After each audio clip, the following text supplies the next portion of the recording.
Hello दोस्तों, स्वागत है आपका हनु ग्लोबल स्टडीज के इस मंच पर। जैसे कि आपको मालूम है कि हम लोग उत्तराखंड में परीक्षा वाणी की सीरीज चला रखी है और इसमें हम लोगों ने उत्तराखंड में एक खनिज वाला टॉपिक स्टार्ट किया था, अध्याय नंबर 7। इसका एक लेक्चर हो चुका है और आज दूसरा लेक्चर है, इसमें समाप्त हो जाएगा ये। इसमें हम लोगों ने काफ़ी फैक्चुअल बातें की थी और इसमें फैक्चुअल बातें ही पूछी जाती है। आप लोगों की जिम्मेदारी बनती है यहाँ पर ये कि आप लोग इसे 2 से 3 बार रिवाइज करें। पहले तो एक बार सुन ले, ध्यान से अंडरलाइन कर ले क्या क्या पढ़ना है, क्या छोड़ना है, और उसके बाद में आप लोग इस किताब को 2-3 बार इस चैप्टर को रिवाइज करें और जो पिछला टॉपिक एक करवाया हम लोगों ने उसे भी रिवाइज करके चले। तो देखते हैं, हम लोग जो खनिज में काम कर चुके थे, हम लोग जिप्सम तक काम कर चुके थे यहाँ तक जी। आज हम लोग देखते हैं लोहे में। तो लोहे के विषय में जानेंगे। यहाँ पर जो लोहा है हम लोग पढ़ेंगे लोहे के विषय में। क्या प्रश्न पेपर में बन सकते हैं वे बात बताते हैं आपको जरा। एक तो प्रश्न बनता है कि कहां पर प्रसिद्ध है उत्तराखंड में लोहा, तो नैनीताल का काला ढूंगी, अंडरलाइन करेंगे हम लोग, नैनीताल का काला ढूंगी। और एक क्या है जी, रामगढ़। नैनीताल का काला ढूंगी और रामगढ़। और देखो ये किस लिए प्रसिद्ध है, लोहे के लिए। कौन से लोहे के लिए? एक लोहे का प्रकार है हेमेटाइट और लोहे का एक प्रकार होता है जी मैग्नेटाइट। तो लोहे के प्रकार हेमेटाइट और मैग्नेटाइट, इन दोनों प्रकारों के लिए कौन प्रसिद्ध हो रहा है? काला ढूंगी और रामगढ़। और काला ढूंगी रामगढ़ कहां पड़ते हैं? नैनीताल में। बहुत इंपॉर्टेंट पॉइंट है दोनों जी। बाकी बातें याद करने की जरूरत नहीं लोहे के विषय में। जितनी बात बताई केवल इतने अंडरलाइन करना। आगे इसमें लिखा देखो, गढ़वाल के मंडल के चांदपुर पट्टी राजमुना दूधातोली में यहाँ पर मिलता है। छोड़ दे सारी चीजें, अनावश्यक चीजें छोड़ दीजिए। अभी अगर आप लोगों ने इतनी याद कर भी ली तो भी याद नहीं रहने के जी आपके पेपर में जी है। तो इसलिए जो पॉइंट मुख्य है सबसे पहले उससे पकड़े जी आप लोग, जो पेपर में आने लायक है जी। अब देखो आगे लिखा जी तांबा। तांबे की बात करते हैं हम लोग यहाँ पर। राज्य में तांबा, तांबे के लिए चमोली प्रसिद्ध, अंडरलाइन करेंगे। पौड़ी प्रसिद्ध, अंडरलाइन करेंगे। टिहरी प्रसिद्ध, अंडरलाइन करेंगे। ये 3 क्षेत्र बताए हैं तांबे के लिए हम लोगों ने, चमोली, पौड़ी और टिहरी। ये तांबे के लिए प्रसिद्ध है, जो हम लोग जानकर चलेंगे। अगर देख कर चले यहाँ पर सबसे पहले हम लोग क्या पढ़ेंगे इसके लिए, यहाँ पर हम लोग देखेंगे, इसमें हम लोग देखेंगे एक क्षेत्र है टिहरी की भागीरथी घाटी, तांबे के लिए जानी जाती है, अंडरलाइन करेंगे, मुख्य पॉइंट है टिहरी की भागीरथी घाटी तांबे के लिए। और पौड़ी गढ़वाल का क्या क्षेत्र है? पौड़ी गढ़वाल का धनपुर डोबरी, ये भी अंडरलाइन करेंगे। पौड़ी का धनपुर डोबरी और टिहरी की क्या है जी, भागीरथी घाटी, ये तांबे के लिए प्रसिद्ध है।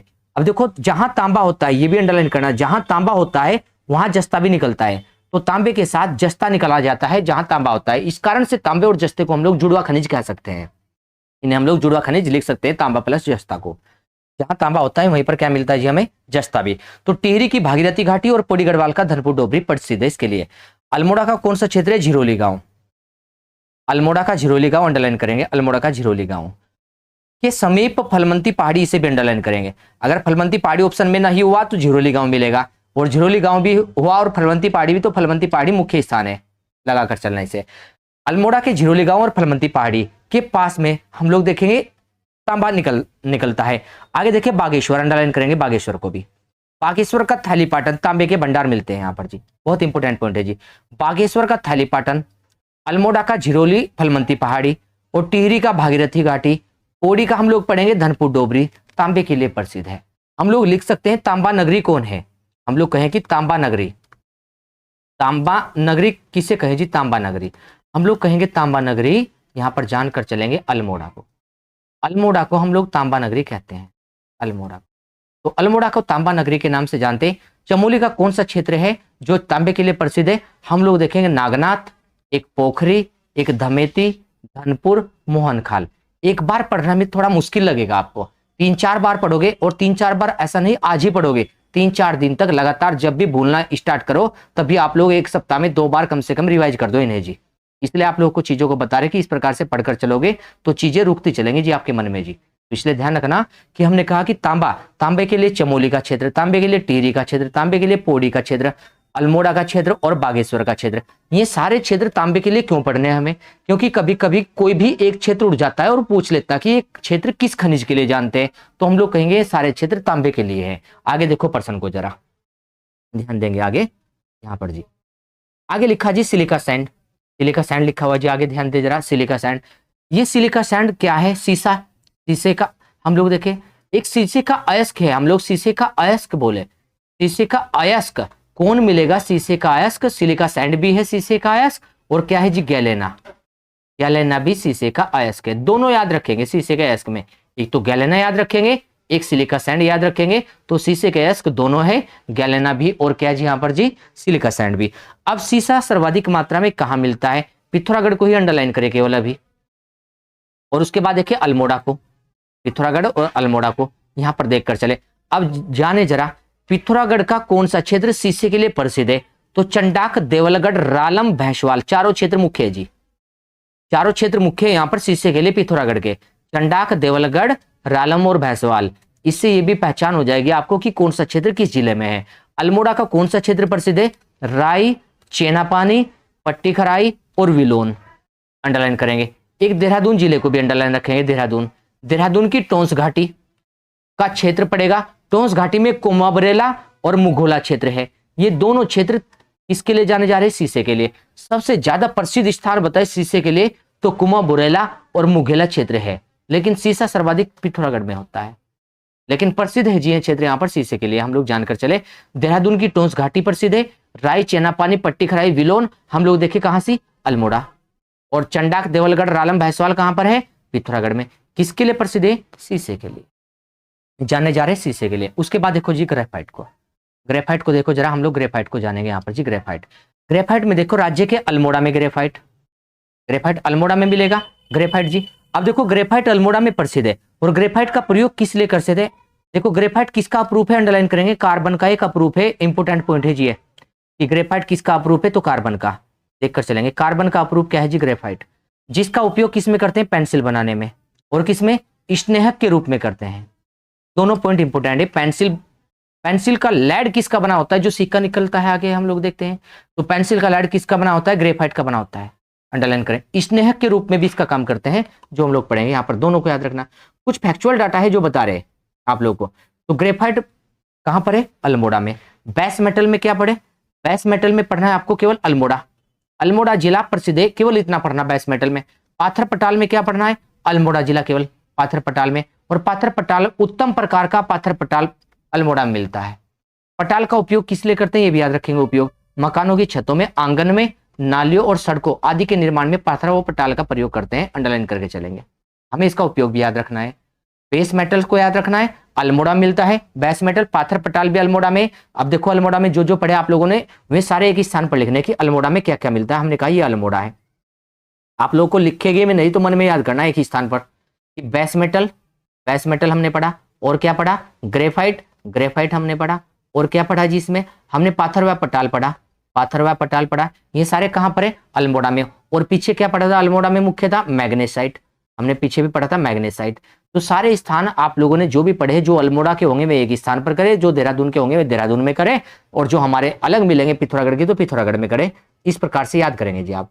तो पाथर पटाल में दोनों बातें याद रखनी है, अल्मोड़ा जिला प्रसिद्ध है, और साथ में इसका उपयोग मकानों की छतों, आंगन, नालियों और सड़कों आदि के निर्माण में किया जाता है। सोना देखे, सोना, सोने के लिए, इसके लिए याद रखना है शारदा और रामगंगा नदी की घाटी, सोने के लिए शारदा और रामगंगा नदियों के बालू, बालू मतलब रेत से सोना निकलता है मुख्य रूप से उत्तराखंड में। इसके अतिरिक्त कहाँ मिल जाता है, और थोड़ा सा अलकनंदा और पिंडर घाटी में भी मिलता है, अलकनंदा और पिंडर घाटी में भी। अब देखो चांदी, चांदी के लिए जाने, चांदी के लिए भी अल्मोड़ा, पीछे पाथर पटाल पढ़ा, बेस मेटल पढ़ा, ग्रेफाइट पढ़ा, मैग्नेसाइट पढ़ा, इधर चांदी भी पढ़ रहे। अब ये सारे अल्मोड़ा प्रसिद्ध है। तांबा भी पढ़ा, तांबे की नगरी कौन है जी, अल्मोड़ा।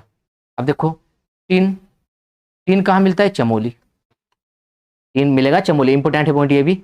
और देखो यूरेनियम सर्वाधिक कहाँ मिलेगा जी, टिहरी गढ़वाल, अंडरलाइन करके चलेंगे टिहरी गढ़वाल यूरेनियम के लिए। देखो इसी के बाद में एक लिखा राज्य खनन नीति, उत्तराखंड में राज्य खनन नीति कब की है, हम लोग देखकर चलेंगे। राज्य खनन नीति 4 अप्रैल 2001, राज्य खनन नीति कब की है, 4 अप्रैल 2001 की राज्य खनन नीति है उत्तराखंड में। कब की खनन नीति है जी, 4 अप्रैल 2001 की राज्य खनन नीति है। इसी के साथ में देखेंगे उत्तरांचल वन विकास निगम, उत्तरांचल वन विकास निगम अगर हम लोग देखकर चले, उत्तरांचल वन विकास निगम, इससे क्या पढ़े हम लोग, 4 अप्रैल 2001 में हम लोग देखकर चले उत्तराखंड में राज्य खनन नीति बनाई गई 4 अप्रैल 2001 में। और देखो वन क्षेत्र में स्थित खदानों में खनन कार्य कौन कौन करवा रहे, तो उत्तरांचल वन विकास निगम के तहत खनन कार्य हो रहा वन क्षेत्रों में, अंडरलाइन करेंगे वन क्षेत्रों में, वन क्षेत्रों में स्थित खदानों में खनन कार्य कैसे हो रहा है जी, तो उत्तरांचल वन विकास निगम के द्वारा। और देखो कौन कर रहा है जी, अन्य राजस्व क्षेत्रों में खनन कार्य गढ़वाल मंडल विकास निगम भी कर रहा है जी, और कौन कर रहा है, कुमाऊं मंडल विकास निगम भी कर रहा है जी यहाँ पर जी, और देखो इसमें जरा हमने अभी 3 निगम पढ़े, क्या क्या पॉइंट पढ़कर चले।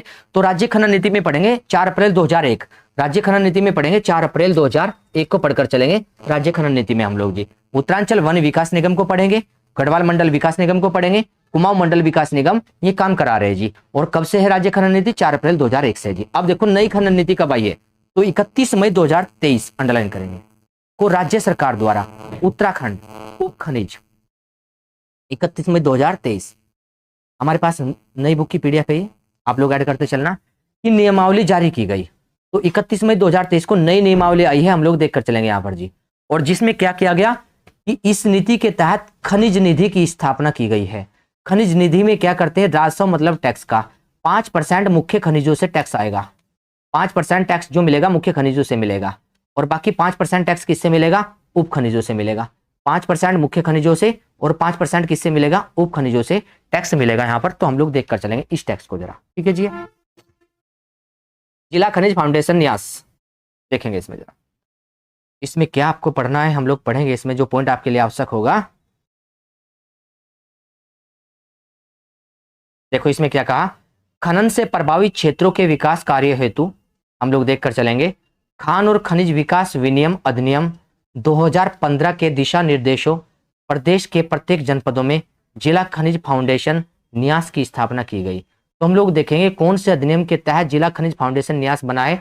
तो अधिनियम 2015 के अनुसार जिला खनिज फाउंडेशन न्यास, जिला खनिज फाउंडेशन न्यास की स्थापना की गई है अधिनियम 2015 के अनुसार जी। हम लोग देखकर चलेंगे इसके तहत उप खनिजों की रॉयल्टी 25%, मुख्य खनिजों की रॉयल्टी 10%, धनराशि का अंशदान। छोड़ दो उसे, आगे कुछ नहीं करना, बस देखना है कि जिला खनिज फाउंडेशन की स्थापना किसके तहत की गई है। तो हम लोग ये देखेंगे अधिनियम 2015 के अनुसार की गई।